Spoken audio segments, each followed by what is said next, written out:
नमस्ते बच्चों। अम्मू and you channel पर आप सबका प्यार भरा स्वागत। हर बार की तरह मैं अम्मू आप लोगों के लिए एक बड़ी ही सुंदर जादुई कहानी लेकर आई हूँ। जादुई कहानी सुनना चाहते हैं ना? नाम बताऊं? मोची और जादुई बौने। अब ये जादुई बौने कैसे होते हैं, चलिए कहानी में आपको पता चलेगा। मोची और जादुई बौने।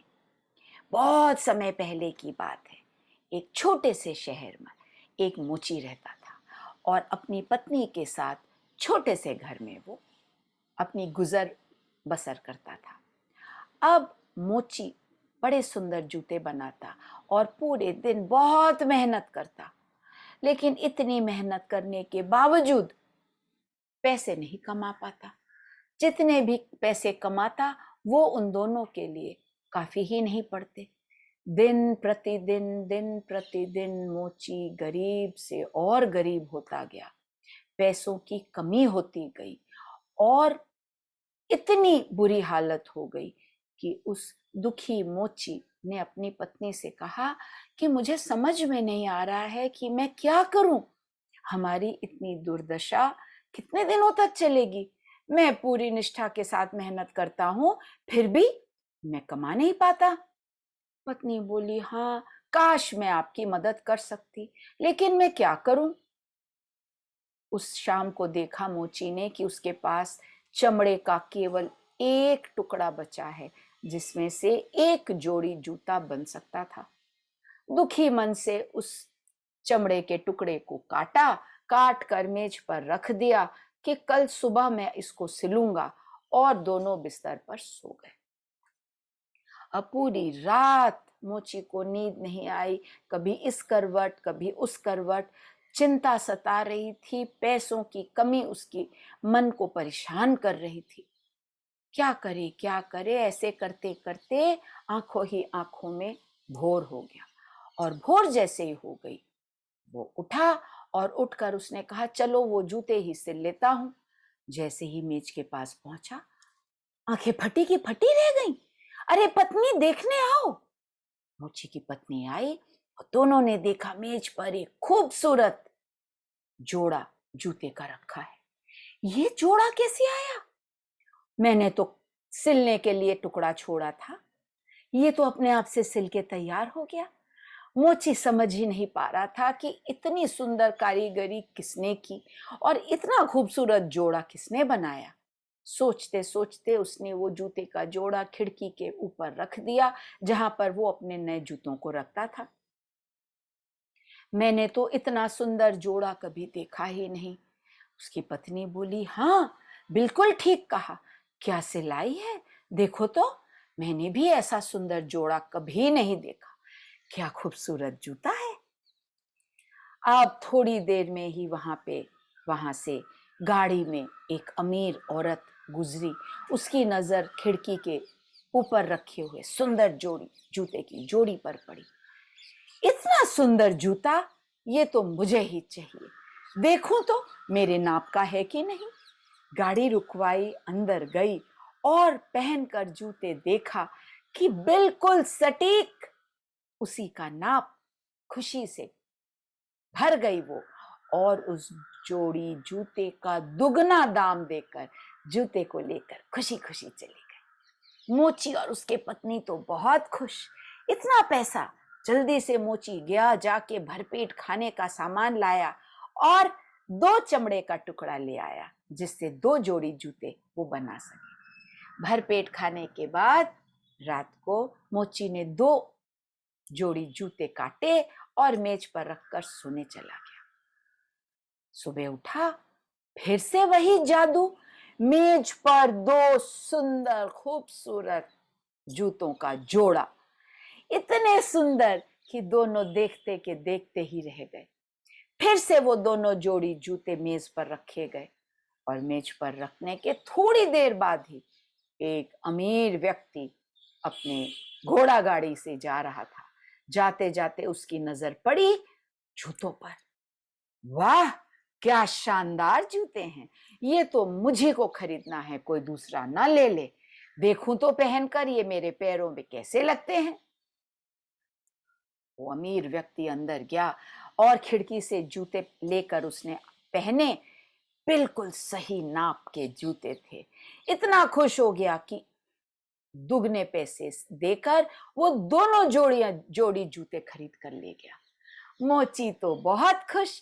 इतने पैसे लेकर फिर से वो ढेर सारा खाना लाया और इस बार उसको इतने सुंदर जूते बनाने के लिए 4 चमड़े का टुकड़ा खरीद पाया।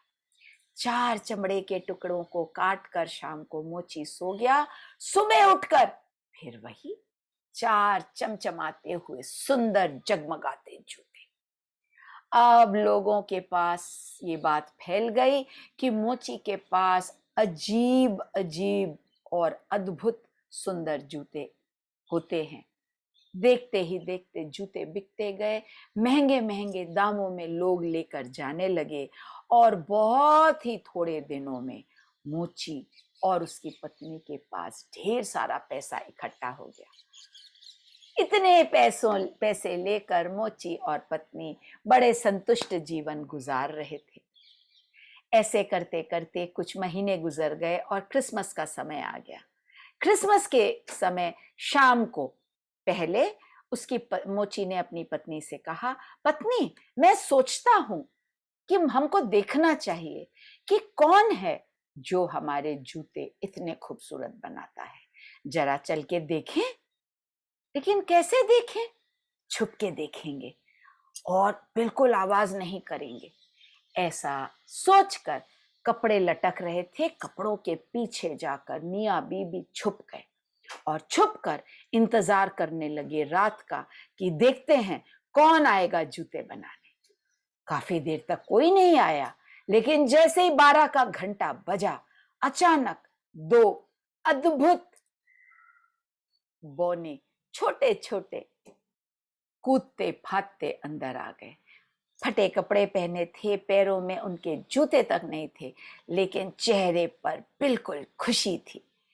और कूदते फादते दोनों मेज के पास आए और वो सारे चमड़ों के टुकड़े लेकर सिलने बैठ गए। देखते ही देखते दोनों ने सारे जूते सिल दिए। क्या खूबी से सिले, क्या फुर्ती से सिले। एक से एक सुंदर जूते तैयार। मोची और मोची की पत्नी को तो अपनी आंखों पर विश्वास ही नहीं हो रहा था और इस तरह से पूरी रात निकल गई। अगले दिन सुबह मोची और उसकी पत्नी ने तय किया कि इन दोनों प्यारे बौनों के लिए उनको कुछ करना चाहिए। तो उस दिन दुकान में जाकर मोची बहुत ही कीमती सुंदर रेशमी कपड़ा ले आया। मोची की पत्नी ने कहा, इनके नाप के कपड़े बाजार में नहीं मिलेंगे, तो इस कपड़े से मैं इनके लिए अच्छे अच्छे कपड़े बना दूंगी। उसने सारा दिन बैठकर उन दोनों बौनों के लिए सुंदर सुंदर जोड़ी कपड़े सिला और कपड़ा बच गया तो दोनों के लिए उसी कपड़े से जूते भी बना दिए। सब कुछ बनाकर उसी टेबल पर सजा के रख दिया। 12 का घंटा बजा।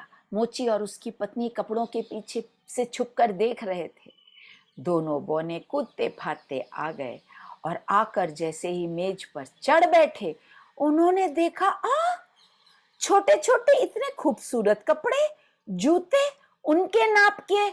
खुशी से दोनों ने तुरंत ही वो नए नए कपड़े पहन लिए। पहनकर खुशी से गाना गाने लगे, झूमने लगे, नाचने लगे।